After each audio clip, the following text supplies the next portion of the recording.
Hello, everyone. Welcome back. The position on the board is something that you can reach in the London against someone really good, someone over 2000, after 15 moves, if you know what you're doing. Let's take a look how you can accomplish that. This is the game I played earlier today on my alternate account, and it starts with d4, knight f6, the London, d5, e3, we're going for the pyramid, e6. I chose the knight f3 setup. You can also build the pyramid. Both are absolutely okay. You can also do this. Okay, I start with knight f3, bishop d6. This tension is something that I did not talk about a lot. There are several ways to deal with this. One, you can ignore and let them take, and the Ronian sometimes plays like this. You can also put a knight on e5 and block it. Or you can drop back, which is what I did in this game. And the point of dropping back is if they take, we take with the h-pawn, and the rook plays chess. He castled, which is sensible. I play bishop d3. Again, something I talked about. I don't want to commit to c3 yet, because if he plays c6, I play c3, it's not the most exciting structure. So I want to have an option of playing c4.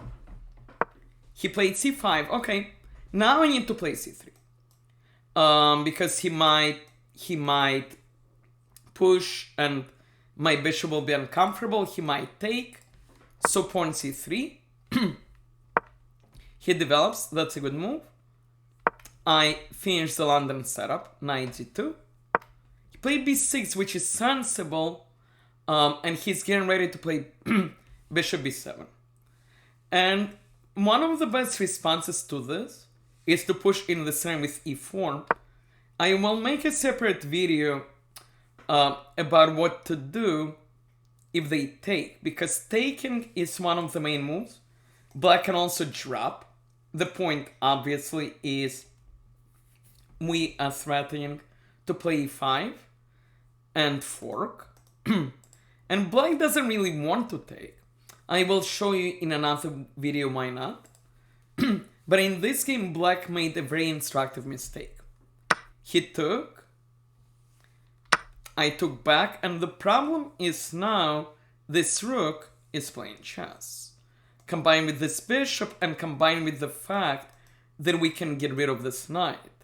So for example, if black takes, which did not happen, we'll take back, and we're trying to get rid of this knight, and then we point him here. In the game, my opponent made a very weird mistake. He continued his development. But the problem is the rook now has a line. So all we need to do is get rid of the knight. So e5, the knight is forced to move. Knight moves. We take with the bishop. We force the king to h8. And now we would like to replace this bishop with our queen. If we can get our queen to this square, it will be checkmate.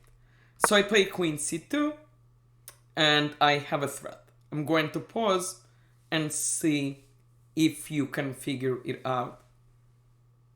And my threat, I hope you were able to find it, is bishop g8 followed by queen h7.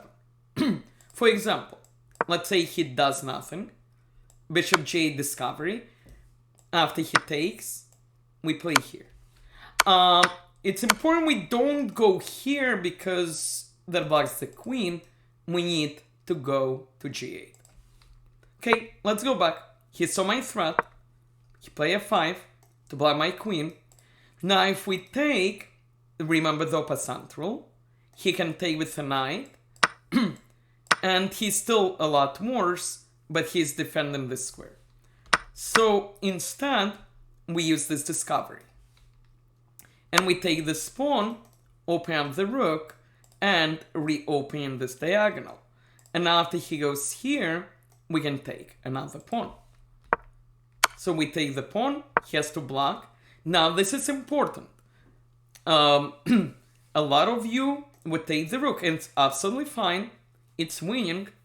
A lot of you would also play check, and then check, but the problem is that the king runs away.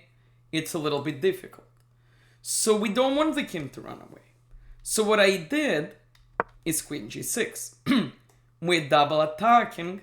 The problem is if black defends with the queen, let's say here, now the king cannot run. So let's say checkmate. If he... probably the best way for him to play might be something like this. But then we can bring another piece and attack the rook again. In the game, he played queen e7. But the big problem with queen e7 is now his king does not have the square. So we check and we checkmate. I want you to take away several lessons from this game. First, hopefully this game will help you become better at attacking. But also remember in the opening, remember this idea of dropping the bishop back. And the point is, if they take, we take with this pawn and we open the rook. And if you're black and you ever get in this position, you don't want to take unless white is already castled. Because if white is castled, then obviously there is no rook. But if you take before that, it becomes very, very dangerous. And then we have a normal London. And remember this idea of e4. I will talk about it more in the future videos. I hope you enjoyed this video. Please like, please subscribe. Please check out more of my London stuff. I will put it in the description. I will be back soon. Thank you.